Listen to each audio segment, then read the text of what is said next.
I haven't gotten a whole lot of positive feedback from individuals that have done it. From what I hear, the returns aren't amazing, and there's a lack of control, right?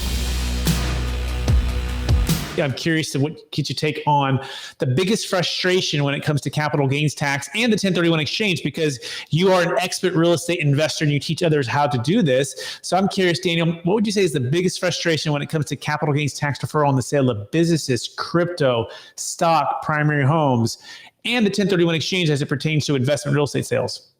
Yeah, so I'll speak on just real estate investing because that's the area that I'm the expertise in. And, really any other areas when it comes to like stocks, bonds, crypto, I wouldn't call myself anywhere near an expert, right? If anything, I should probably be sitting in the rooms listening to the experts talk. But my biggest frustration that I've personally seen as an individual who has exited large apartment complex deals, as individuals who have talked to sellers.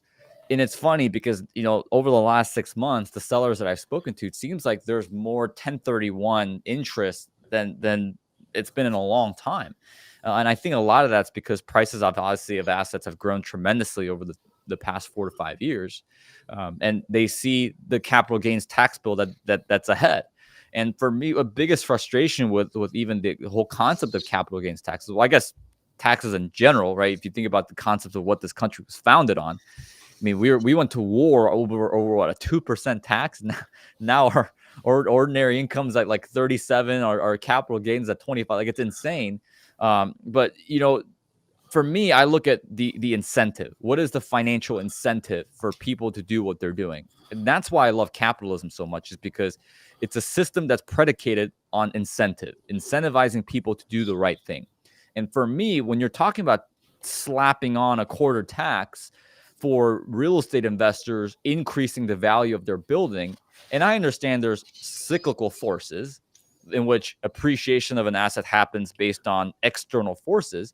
But if you think about what most real estate investors have done, especially in the syndication industry over the last 5-7 years, let's call it, it's really been the idea of a value add strategy.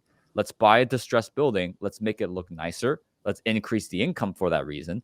And let's go ahead and sell it or hold it, right? But if you think about what people get dinged on, and it's the capital gain. So there's really no incentive with the capital gains tax, especially if you have a president in the White House who's wanting to increase capital gains taxes.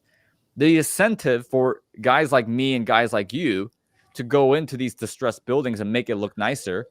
And, a lot of the socialist progressive individuals at this point would say, well, you're making money by raising the rent. Well, yes, but at the same time, us as diligent and shrewd entrepreneurs know and are smart enough that we can't raise the market. We can't raise the rent past what the market is telling us to do. So by increasing the amount of quality, clean, amazing, affordable housing that we're bringing to market, that's actually going to bring the market rent down, right? That's going to actually saturate what the market rent is. So we're not only helping, it's a win-win-win scenario. So we're increasing the quality of housing. The market rent is being saturated, so it's going down. So it's helping the consumers by having quality housing and having it be more affordable. And it's a win for us because we still have a bit of a guarantee and make a spread on that. So when you introduce something like a capital gains or you're increasing it, you're really de-incentivizing that process from happening.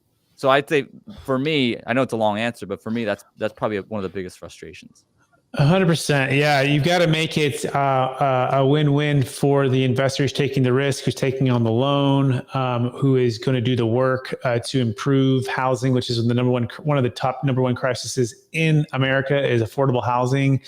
And not affordable meaning just the government's going to subsidize, just more housing that actually is within a range where renters can rent and make sense of it with their income. Yeah. So in the 1031, I'm curious, Daniel, anything in particular, like any challenges when you've done 1031 exchanges or anything that comes to mind with that? No, not actually for me, no. Right. Because for me, but I mean, for a lot of sellers that I'm looking at, a lot of them are 1031ing into limited partnership positions. A lot of them are doing the whole DST, right? Which for those that don't know, it's the Delaware Statutory Trust. Where you're virtually 1031ing into an LP position of a fund or a trust that's been set up by an operator. But even those things, I haven't gotten a whole lot of positive feedback from individuals that have done it. From what I hear, the returns aren't amazing, and there's a lack of control, right? So, I mean, for me personally, no. But even, yeah, I just say I'll just stick with no. Yeah, absolutely. We call that the shotgun wedding, right? When you're getting married to a Delaware 1031 and 45 days, 180, and you're tied up for 7 to 10 years with huge fees, no control, no liquidity, no diversification, no chance to be entrepreneur and to run your own deals. And that's why we offer what's called the Deferred Sales Trust, not to be confused with the Delaware Statutory Trust. Anyone who's listening to this, where you can be an entrepreneur. You can buy and sell real estate at any time. You can invest into liquid investments. You can exit out of crypto, primary homes, LP, GP positions, carried interest, captive insurance, and it's amazing. It means you have $1 million net proceeds, $1 million gain. If you want to learn more about that, you can go to capitalgainstaxsolutions.com. It's capitalgainstaxsolutions.com.